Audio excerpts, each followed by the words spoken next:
Bab 1810. Token Sekte Suci Abadi. Eric Kin duduk di udara, cahaya ilahi seperti pencerahan ilahi, sejumlah besar kecemerlangan memandikan, dan membias tanpa terkendali. Semua orang sangat terkejut. Mereka bermandikan cahaya ilahi, sedangkan Eric Kin yang melayang di udara memiliki kecemerlangan paling terang. Di antara cahaya ilahi di atas kepalanya, warna-warni terus memenuhi dunia. Pada saat ini, Eric Kin seperti dewa yang turun, membuat orang tidak mungkin untuk melihat langsung ke arahnya. Entah berapa lama sebelum Eric Kin akhirnya selesai menyerap pergerakan langit sebagai pemberian sumber energi.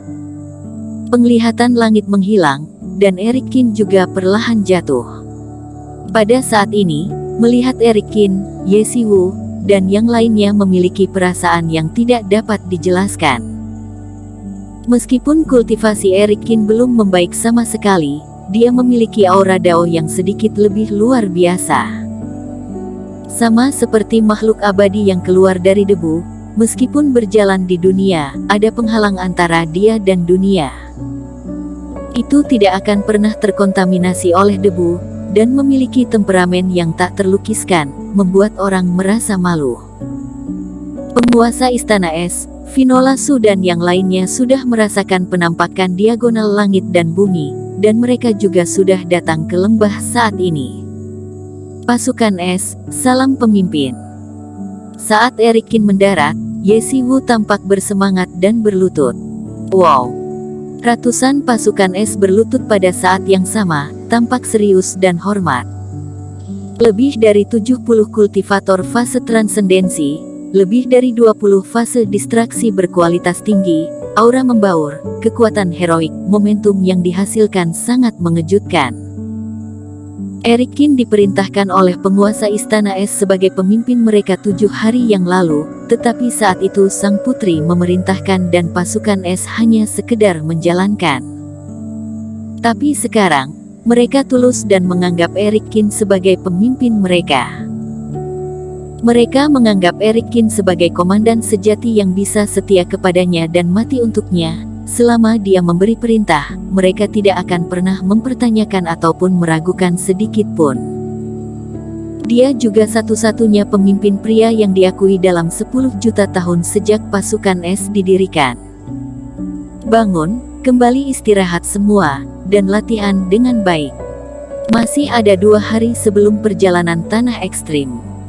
Aku harap setelah kalian berlatih pedang terbang baru dalam beberapa hari terakhir, kalian dapat melewati ujian ke-7 tanpa bantuan aku. Ya, pemimpin. Eric Kin tampak tenang dan memberi perintah. Ye Siwu dan yang lainnya bangun pada saat yang sama, lalu perlahan mundur, menjalankan perintah. Penguasa Istana Es tersenyum dan mengangguk, dan Finola Su berpikir, dan tersenyum dan melirik Eric Kin.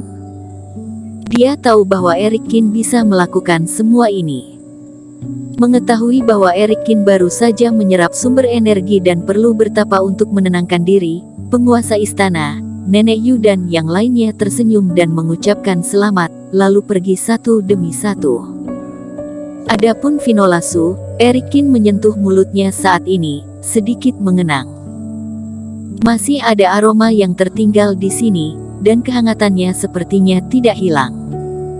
Api yang tiba-tiba menyerbunya di depan umum benar-benar membuat pikiran Eric Kin bergetar. Namun, Finola Su masih malu-malu, langsung terbang menjauh, tidak memberi Eric Kin kesempatan lagi untuk bereaksi. Sambil tersenyum tipis, Eric Kin pun terbang kembali ke kediamannya dan mulai memantapkan fondasi yang baru saja dipadatkan sumber energi waktu. Dalam 2 hari terakhir, pasukan Es berusaha lebih keras dalam formasi trial. Tanpa perlu Eric Kin menambahkan kesulitan, mereka meningkatkan trial harian menjadi 8 kali. Dan ini sudah mendekati batas seorang kultivator, bahkan tingkat sempurna pil dewa yang disempurnakan oleh Eric Kin, sulit untuk mengisinya kembali. Namun, latihan keras yang gila-gilaan itu juga membuahkan hasil. Pada hari kedua, pasukan Es berhasil melewati trial ke-7 tanpa mengandalkan Eric Kin. Dengan kultivasi keseluruhan yang lebih rendah dari pasukan es sebelumnya, bisa mencapai hasil yang tidak dicapai pasukan es sebelumnya.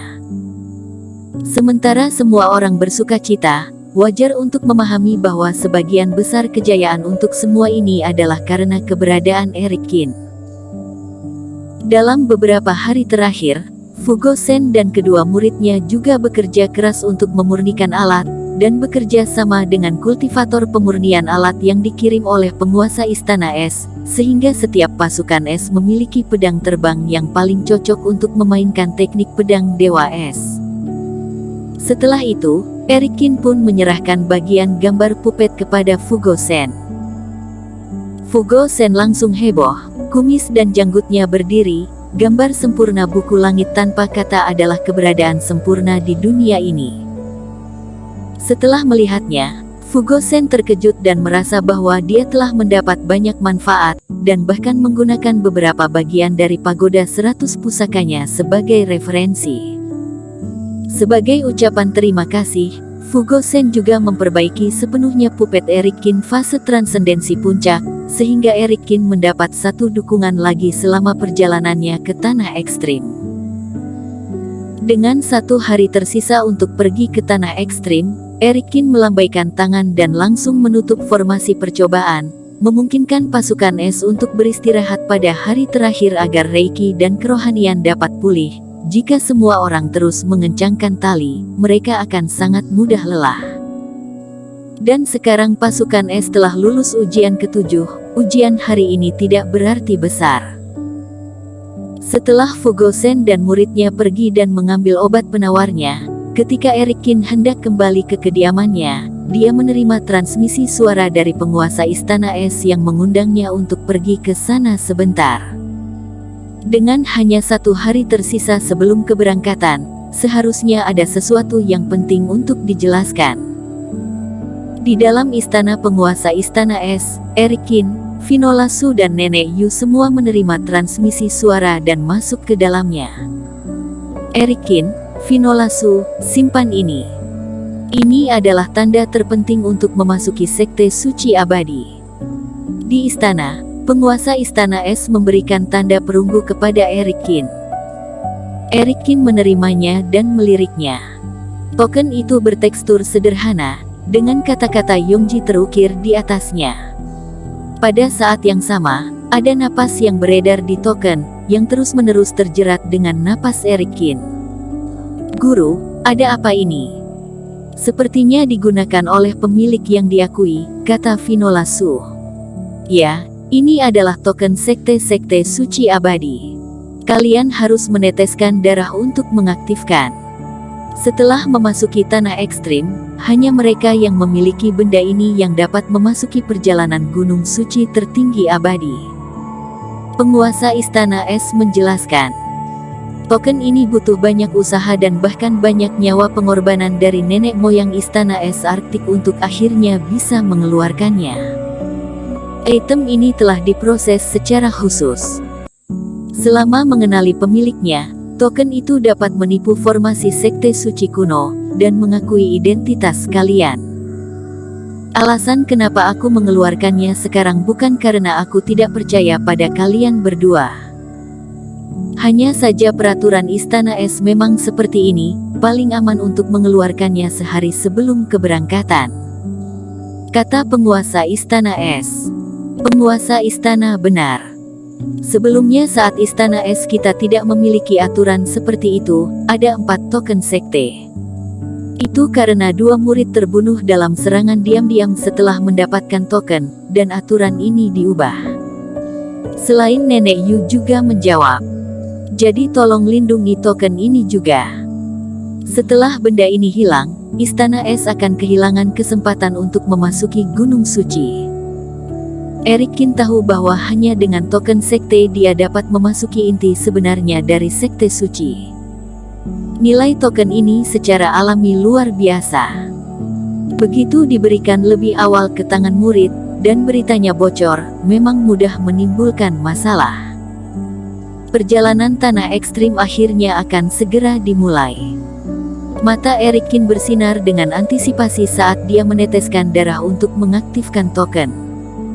Sebelum membaca slip giok, Eric Kin juga mengetahui bahwa perjalanan tanah ekstrim terbagi menjadi dua bagian. Inti dari sekte suci abadi adalah di mana gunung suci sekte berada. Namun pada zaman dahulu sekte suci abadi memiliki wilayah yang luas dan wilayah yang luas diliputi oleh sekte bersambung.